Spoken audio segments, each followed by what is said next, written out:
कैथल के विधायक ने कौन सी आवाज विधानसभा में उठाई है, बताइए मुझे। कैथल के विधायक ने कौन सी आवाज विधानसभा में उठाई है, बताइए मुझे। और मुख्यमंत्री को मजबूर कर देंगे कि ये कानून जो है, जो कानून लेके आई सरकार, इसको वापस ले। अल्लाह बोल रही कि हमारा प्रोग्राम था दिल्ली के अंदर, बहुत अच्छे लेवल पे हमारे राजीव गांधी जी ने उसको उतारा सड़कों पे। राहुल गांधी जी ने। भारतीय जनता पार्टी नहीं है, ये बीजमार पार्टी है। किसी भी दल से हो, मैंने अभी बताया कि जींद में मीटिंग की और उसमें सामूहिक जो है त्याग पत्र देने का प्रस्ताव पास किया उन्होंने। जो स्वाभिमान के लोग होंगे वो इस मुद्दे को सड़कों तक लेके आएंगे। ये विकास नहीं, विनाश के लिए आए हैं और जनता का विनाश करके झोला उठा के अपने घर चले जाएंगे। अफसरशाही है, अफसरशाही कहाँ, जो सरकार के नुमाइंदे आएंगे अफसर, उन्हीं के काम करेंगे। देखिए, आज की प्रेस वार्ता का विषय है जो हरियाणा सरकार ने 29 अगस्त 2022 को हरियाणा म्यूनिसिपल एक्ट में जो संशोधन किया और जो नए कानून बनाए, उसमें प्रधान, जो नगर परिषदों के प्रधान, नगर पालिकाओं के प्रधान और कॉरपोरेशंस के प्रेसिडेंट, मेयर्स, उनकी पावर्स को ख़त्म करना विषय आज का ये है। और जिस तरीके से मनमाने तरीके से हरियाणा सरकार ने बिना विधानसभा में चर्चा करवाए ये ऐसा जो तुगलकी फरमान जारी किया, उससे चुने हुए जो नुमाइंदे हैं, जनप्रतिनिधि हैं, जो चेयरमैन, उनकी शक्तियों को और उनकी इच्छाओं पे पानी फेरना है। और जो कर्मचारी हैं, जो अधिकारी हैं, उनको करोड़ों रुपए, अरबों रुपए की वित्तीय शक्तियां देकर और उनकी पावर्स को छीन के चुने हुए नुमाइंदों के ऊपर कुठाराघात किया है। और जो लोग, लाखों लोगों ने जिन्होंने चुन के भेजा उनको, उनकी उम्मीदों पे पानी फेरा है। तो साफ सी बात है कि हरियाणा सरकार की मंशा इस बात से पता लगती है कि वो तानाशाही रवैये से चुने हुए नुमाइंदों को, उनको ख़त्म करना, उनकी शक्तियों को ख़त्म करना और तानाशाही रवैये से उनकी जो शक्तियां हैं, जो सेक्रेटरीज हैं, ईओ को वित्तीय पावर्स देकर, उनके ऊपर कोई चेक तो है नहीं किसी का, कोई चेक करे, उनको ये कुठाराघात, जनता की मंशा पे कुठाराघात किया है। हम सब कांग्रेस के कार्यकर्ता, कांग्रेस के पदाधिकारी, हम इसकी निंदा करते हैं। और जो लोग, जो स्वाभिमान के लोग हैं, जो अब कल मीटिंग भी की थी, जो नगर परिषदों के, पालिकाओं के प्रधान थे, उन्होंने जो एक विश्वास प्रस्ताव किया कि सामूहिक वो इस कानून के विरोध में जो है अपना त्याग पत्र देंगे। हम सब उनके साथ हैं, कांग्रेस के कार्यकर्ता, हम सब उनके साथ हैं। जो लड़ाई जिस भी हद तक लड़नी पड़ेगी, हम उनके साथ रहेंगे। दूसरा, सरकार की मंशा भ्रष्टाचार को बढ़ावा देने की है। आप देख ही रहे हैं कि विधायकों को, उनके पुत्रों को 40-40, 50-50 लाख रुपए की रिश्वत देके जिस तरीके से जो ये उजागर हो रहे हैं मामले, हम सब जानते हैं। और जो कानून बनाए सरकार ने, या तो सड़कों के, कॉलेजों के, शहरों के नाम बदलती आई, आज तक नया काम कोई नहीं किया। अभी यहाँ कैथल में भगवान परशुराम कॉलेज था, सुरजेवाला जी ने उसकी आधारशिला रखी थी, उसका नाम बदल दिया, भगवान परशुराम पॉलिटेक्निकल कॉलेज से हटा के उसका नाम बदल दिया। अब एक नया और कानून सरकार लेके आई, वो क्या, कांग्रेस सरकार ने धौड़ीदारों को और जो मालिकाना हक दिया था, उनको जो है वो मालिकाना हक छीन लिया। पहले की सरकार में, कांग्रेस सरकार में वो कानून बनाया था और कुछ लोगों ने उसका फ़ायदा मिला भी, जो पहले ले पाए जो फ़ायदा, मैंने खुद करवाए हैं कुछ लोगों के, उनको मालिकाना हक दिलवाया। बट वो कांग्रेस सरकार, इस सरकार ने उस फैसले को भी बदल दिया। भारद्वाज जी, जो क्या कोई किसी भी दल से हो, मैंने अभी बताया कि जींद में मीटिंग की और उसमें सामूहिक जो है त्याग पत्र देने का प्रस्ताव पास किया उन्होंने। जो स्वाभिमान के लोग होंगे वो इस मुद्दे को सड़कों तक लेके आएंगे और मुख्यमंत्री को मजबूर कर देंगे कि ये कानून जो है, जो कानून लेके आई सरकार, इसको वापस ले। मैं मानता हूँ कि ये विधायकों से और मंत्रियों की जो सह पे ऐसा कानून बनाया गया, क्योंकि उनकी पावर्स कम कर दी गई थी। उनकी लोग इन जनप्रतिनिधियों की तरफ देखने लग गए थे। जनप्रतिनिधियों का ज़्यादा विश्वास बढ़ गया था लोगों पे इन जो चुने हुए नुमाइंदे हैं और उनकी तरफ ध्यान कम हो गया था, इसलिए सरकार ने सोची समझी चाल है किए। सरकार कह रही है कि इससे मैं पारदर्शिता कहता हूं कि भ्रष्टाचार इससे बढ़ेगा, भ्रष्टाचार बढ़ेगा क्योंकि किसी जनप्रतिनिधि का तो कोई चेक रहा नहीं। जब ये कानून शुरू से हरियाणा म्युनिसिपल एक्ट 1973 में जो प्रावधान दिए गए थे और इन्होंने एकदम से बदल दिए, और कोई भी जब कानून बनाया जाता है या संशोधन किया जाता है उसके ऊपर विधानसभा में चर्चा होती है। ऐसी कोई चर्चा नहीं करवाई सरकार ने, बिना कोई चर्चा के, बहस के ऐसे कानून, तुगलकी फरमान जो है वो जारी कर दिए। भारद्वाज जी, जो मौजूद नुकसान आमजन का नुकसान है, अफसरों का फायदा है, ऑफिसर्स का फायदा है, ऑफिसर्स का फायदा है, आम जनमानस का और जनप्रतिनिधियों का नुकसान है। किस तरह से देखिए, पारदर्शिता जो है ना वो बहुत जरूरी होती है। अब कोई भी करोड़ों रुपए के कोई बजट है, कोई चेक पास करना है, कौन उसको तैयार करेगा? सेक्रेटरी, ईओ, जो कि गजटेड ऑफिसर भी नहीं है। एक जो लाखों लोग जिसको चुन के भेज रहे हैं उसके ऊपर तो सरकार को विश्वास नहीं। जो क्लर्क से सेक्रेटरी बन गया वो करोड़ों के बिल पास कर सकता है, चेक पे साइन कर सकता है। क्यों वित्तीय शक्तियां उनको दे दी गई? क्या धांधली है? इसके पीछे क्या मंशा है? सभी समझते हैं कि जो ये चल रहा है सिस्टम भ्रष्टाचार का, इसको बढ़ावा दे रहे हैं कि ताकि ये सीधा ऊपर तक जाए पैसा, स्टेप बाय स्टेप। भारद्वाज जी, क्या ये अफसर ऐसा इस सरकार में अफसरशाही हावी रही है, जनप्रतिनिधियों की नहीं कोई पूछता। जनप्रतिनिधि अब जो चुन के आए हैं, कितनी उम्मीदों पे उनकी पानी फिरा है। जो चेयरमैन जो बने पूरे हरियाणा में, अब उनकी तो उम्मीदों पे पानी फेर दिया। उनको क्या तोहफा दिया? उनके ऊपर पूछो ना, कि आप जाके पूछना उनके ऊपर क्या बीती हुई है। तब से बैठे रहेंगे वो सफेद हाथी की तरह। हाँ ठीक है, उनको ऑफिस है, कभी ना कभी वो भी छीन लेंगे। ऑफिस है, चेयर है, वो भी इस तरीके से कोई कहीं खुड्डा लाइन बैठा देंगे, कहीं कोई क्लर्क या जो जहाँ पे कोई बाबू बैठता है वहाँ बैठा देंगे उनको। लेकिन अभी कोई उनको तो अपनी चेयर खरीदने के लिए, पैसे के लिए भी उनको हाथ जोड़ने पड़ेंगे। आप देखना क्या होगा, क्या हसर होगा इस कानून का। लेकिन अभी चेयरमैन कोई सड़कों पर खुल के सामने नहीं आ रहे। क्या उनको भी डर है तानाशाही का? उनका जो है ना स्वाभिमान अगर जागेगा तो वो सड़कों पे आएंगे जी।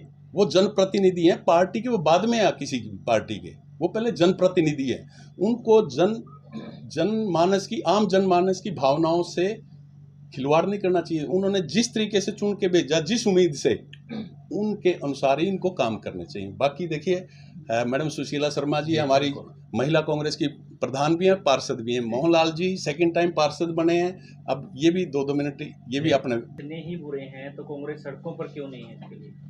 सबसे पहले आप लोगों का बहुत बहुत धन्यवाद, क्योंकि इस आवाज़ में आप हमारे साथ खड़े हुए और बात की। आपने कहा कि कांग्रेस सड़कों पे क्यों नहीं है। कल शायद आपने हल्ला बोल रही का हमारा प्रोग्राम था दिल्ली के अंदर, बहुत अच्छे लेवल पे हमारे राजीव गांधी जी ने उसको उतारा सड़कों पे। राहुल गांधी जी ने सड़कों पे उतारा। तो जब एक आवाज़ खासकर महिला शक्ति उसमें ज़्यादा थी, और ये आवाज़ मेरी नहीं, एक पूरी कांग्रेस की, पूरे देश की थी। क्योंकि जो ये उन्होंने मुद्दा उठाया है, ये सबसे पहले तो ये विधानसभा में पास होना चाहिए था। ये सबसे पहले थप्पड़ लगाया मंत्रियों पे और विधायकों पे, क्योंकि वो भी जनता द्वारा चुन के लाए गए थे। जब उनके पास भी ये नहीं आया, और फिर जैसे ही अब ये पास अपने चेयरमैन बनाए, इनके हाथ से वो शक्ति छीन ली गई है। तो इसका भी एक सबसे बड़ा तमाचा जनता पे ही मान समझूंगी, क्योंकि ये सरकार है, ये सबके साथ एक धोखेबाज सरकार है। क्योंकि जो चुन के आया है वो रात को भी पब्लिक की सेवा करने के लिए तैयार है। जो पब्लिक ने चुना है उसके लिए कोई टाइम की पाबंदी नहीं होती। और जो प्रशासन के जो हाथों में दिया है ये टाइम की, हम किसी भी दफ्तर में जाएंगे, आप मीडिया हमारे से ज़्यादा जानती है, किसी भी ऑफिस में जाएंगे हमें कम से कम 3 घंटे 4 घंटे इंतज़ार करना पड़ेगा। और जो जनता ने कैंडिडेट चुन के दिया है, हमारे जो यहाँ के प्रधान चुने थे हर शहर के, वो रात को भी अगर हम 12 बजे किसी पब्लिक को ज़रूरत पड़ेगी रात को भी मिल सकते हैं। वो एक खुला दरबार था हमारे लिए। वो शक्ति हमारे से छीन ली है। ये प्रधान की शक्ति नहीं छीनी, आम पब्लिक की छीनी गई है। ये आम पब्लिक के ऊपर एक विश्वासघात है इस सरकार का। और इस सरकार की जितनी निंदा की जाए उतनी कम है, क्योंकि ये भावनाओं से खेल रही है। सबसे पहले इन्होंने अभी कुछ दिन पहले आपने देखा होगा रोहतक के अंदर ब्राह्मणों की जमीन छीनने का काम किया था। आज 15-12 जातियों के साथ इन्होंने ऐसा ही किया। जो एक दान कहते हैं ना कि दान की कोई भी चीज़ नहीं ले सकता, और ये सरकार वो भी छीनने पे उतारू है। तो ये देगी क्या? जो दिया हुआ है वो भी वापस ले रही है, तो इसके पास कुछ नहीं रहा। इसका मतलब ये सरकार अंधी हो चुकी है, बहरी हो चुकी है। और हमारा कर्तव्य बनता है पब्लिक का कि इस सरकार को नकारने का काम करने 2024 में। सबसे पहले पहल हमने क्षत्रिय बिरादरी ने इकट्ठे होकर, जो ये हमारे साथ तानाशाही की सरकार बनी हुई है, इसको गिराने का काम क्षत्रिय बिरादरी ने करना चाहिए। सुशीला जी, हिटलर ही कहेंगे। हिटलर का जवाब तो फिर जनता देना जानती है। जब जनता एक हिटलर के रूप में उभर आएगी ना, तो ये ना खट्टर जी रहेंगे, ना प्रधानमंत्री, ये कोई भी नहीं रहेगा, क्योंकि जनता सबसे बड़ा दरबार होती है। और चुन के जो खट्टर अपने आप तो आया नहीं, ये भी जनता ने चुना था। जब जनता अपने पे उतर आएगी, और मैं कहती हूँ कि ये भावना जब जनता की उखाड़ने पे उतर आती है ना, तो किसी को नहीं बख्शेगी। हर जनता के दिलों में एक घात है जो इस सरकार ने किया है। क्या रहेगा पार्षदों का कदम? पार्षद तो आवाज़ उठा रहे हैं। हम तो अभी तो लड़ाई अपने वार्ड की लिए लड़ रहे थे, क्योंकि हमारे वार्ड में जैसे इन्होंने कहा कि अब प्रधान ना करके प्रशासन से हमें 1.5 महीना से सफाई के लिए गुहारियों के पास जाते हैं कि हमारे सफाई कर्मचारी चाहिए, हमें ये काम, तो वो नहीं करे, क्योंकि अफसरशाही है। अफसरशाही कहाँ? जो सरकार के नुमाइंदे आएंगे अफसर, उन्हीं के काम करेंगे। हम तो विपक्ष के हैं, और विपक्ष हम खुद नहीं बने, हमारे को भी जनता ने उतारा है। तो हमारा कर्तव्य बनता है, जिस जनता ने हमारे को वोट दी है उनकी आवाज़ बन के हम शहर में, पूरे ये नहीं कि वार्ड में, पूरे शहर की आवाज़ बन के हम उनका काम करवाने का काम करेंगे। आप पार्षद हैं, वार्ड नंबर 28 है जी। तो पार्षद होने के नाते सरकार की दमनकारी नीतियों का जवाब जनता देना जानती है, और निश्चित तौर पर सरकार को उनके द्वारा किए गए कुकृत्यों का जवाब जनता जरूर देगी। और नगर परिषद के जितने भी चेयरमैन आज पूरे प्रदेश में हैं, उनको चाहिए कि वो अपने सभी पार्षदों को लेकर सरकार के खिलाफ संघर्ष का बिगुल बजाएं, ताकि जब तक वो खुद सड़कों पर नहीं उतरेंगे तो पार्षद उनका साथ कैसे देंगे। तो पार्षद पूरी तरह से तैयार है, सरकार की इस दमनकारी नीति का जवाब देने के लिए बिल्कुल तैयार है, क्योंकि ये एक सोची समझी साजिश है। ये सरकार ने अधिकारियों के साथ मिलकर विधायक और मंत्रियों के दबाव में आकर इस तरह की पॉलिसी बनाकर एक भ्रष्टाचार को नए तरीके से जो है अंडर द टेबल पैसे पहुंचाने का काम किया है। सरकार ने हरियाणा में कोई विकास की राजनीति तो की नहीं, कोई विकास किया नहीं। कैथल में 2 दिन पूर्व नड्डा जी आए थे, मुख्यमंत्री जी आए थे, 1 रुपया विकास कार्यों के लिए दिया नहीं। 30 करोड़ रुपए का खर्चा करवा के चले गए।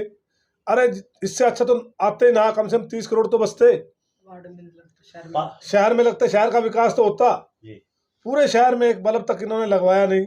जो हमारी पार्किंग की समस्या थी, जो हमारी पार्कों की समस्या थी, जो हमारे गली नाली बनाने की समस्या थी, जो हमारे गंदगी के जो अंबार लगे हुए हैं उसकी समस्या थी, डोर टू डोर कचरे का प्रावधान था, एनजीटी गाइडलाइन के अनुसार कोई काम ये करते नहीं। यूएलबी डायरेक्टर ऊपर से ठेके छोड़ देता है, कमीशन वहीं से सेट हो जाती है। और चेयरमैनों का इस तरह से आहरण करके जो है जनता का विश्वास खोना इस सरकार का पहली बार का काम नहीं है। इससे पहले सरकार ने 3 कृषि कानून काले बनाकर भी जनता का विश्वास तोड़ने का काम किया था। जनता ने जब इसको मुंह तोड़ जवाब दिया, फिर उन्होंने वो वापस लिए। इसी तरह फिर जनता इनका मुंह तोड़ जवाब देगी, और आने वाले 1 वर्ष के बाद इनको इनकी औकात का पता लग जाएगा, क्योंकि जनता पूरी तरह से मुखर हो चुकी है और अपनी आवाज़ बुलंद करने के लिए पार्षद और नगर परिषद के चेयरमैन सभी तैयार हैं। अभी पिछले भ्रष्टाचार का अड्डा ये नई कहावत है क्या? नहीं, ये तो आप सबको पता ही है। भारतीय जनता पार्टी नहीं है, ये बीजमार पार्टी है। इसने तो संसार के पूरे वर्ल्ड में इंडिया का नाम जो है भ्रष्टाचार में सबसे आगे बढ़ा दिया। आप क्राइम की रेस उठा के देख लो वर्ल्ड की, आज हम टॉप पे हैं भ्रष्टाचार में। विकास में माइनस में है। विकास कहाँ है? विकास तो भाजपा के पूर्व प्रदेश अध्यक्ष का लड़के का नाम था, जो जेल में है, जिन्हें जेल उल्टे सुल्टे काम करे हैं। तो ये विकास नहीं, विनाश के लिए आए हैं और जनता का विनाश करके झोला उठा के अपने घर चले जाएंगे। इनका जनता से कोई सरोकार नहीं है। इनका तो केवल और केवल अपने मंत्रियों विधायकों को फायदा दिलवाना इनका एकमात्र उद्देश्य है, मकसद है। आज अफसरशाही इस सरकार पर भारी है, जो इनको उसका खामियाजा भुगतना पड़ेगा। आप पहले पार्षद रहे हो, पहले क्या नीति से काम होता था, इस परिवर्तन जो नया संशोधन आया इससे क्या परिवर्तन होगा, इसके बारे में थोड़ा सा अंतर बताइए। पहले क्या था, अब क्या है? पहले हाउस में पावर थी कि नगर परिषद के चेयरमैन और पार्षद मिलकर शहर के विकास की योजनाओं को प्रारूप देते थे और प्रारूप देने के बाद उस पर क्रियान्वयन होता था, वर्क ऑर्डर जारी होकर काम शुरू हो जाता था। आज एक सिर पे डीएमसी उठा दिया, अब नया एक प्रोसेस और सीईओ बैठे, चीफ एग्जीक्यूटिव ऑफिसर आ गया। अब क्या है कि आज 22 जून को जो है हाउस की मीटिंग हुई थी, शहर के सभी पार्षदों ने, चेयरमैन ने मिलकर 900 विकास कार्य शहर के लिए दर्ज करवाए थे मिनट बुक में। लेकिन डीएमसी ने जनता द्वारा चुने गए नुमाइंदों के विकास कार्यों को दरकिनार करते हुए पहली कलम से उनको खारिज कर दिया। बोले 900 विकास कार्य, 90 करोड़ रुपए के विकास कार्य आपने कैसे जारी कर दिए? अरे भाई, हमें हाउस में अभी तो अप्रूवल मिली है, अप्रूवल हमने हाउस से ली है। इसके बाद जैसे जैसे सरकार के पैसे आते रहेंगे, विकास कार्य होते रहेंगे। लेकिन सरकार में अधिकारियों की मंशा ही नहीं कि वो विकास चाहें। विकास होगा विधायक के इशारे पे होगा, मंत्रियों के इशारे पे होगा, अफसरों के इशारे पे होगा, पार्षदों के और चेयरमैन के इशारे पे विकास नहीं होगा। ये इस जनता का विश्वास तोड़ने में सबसे अहम भूमिका अगर कोई अदा कर रहा है वो विधायक और ये जो अफसरशाही कर रही है। पार्षद साहब, विधायक साहब कहते तो जब आज जनता को पता लग जाएगा आप कि भ्रष्टाचार के लिए बैठे हो क्या। विधायकों का काम क्या है? विधायकों का काम है कि शहर की, अपने कस्बे की आवाज विधानसभा में उठाए। कैथल के विधायक ने कौन सी आवाज विधानसभा में उठाई है, बताइए मुझे। कोई कैथल के विकास कार्य में कितना रुपया लेके आए हैं मुझे बताएं आप। कोई श्वेत पत्र जारी करें। 1 रुपए का भी कोई विकास कार्य ना हुआ और ना होगा। 1 साल इस सरकार का ठीक रहता है। 1 साल बाद जनता इस सरकार को जवाब देने के लिए पूरी तरह से तैयार है और हम इसी मुद्दे को लेकर भी सड़कों पर उतरेंगे। और आप देखना कि ये मुद्दे भी सरकार अपने आप वापस लेगी और इसको अपने मुंह की खानी पड़ेगी।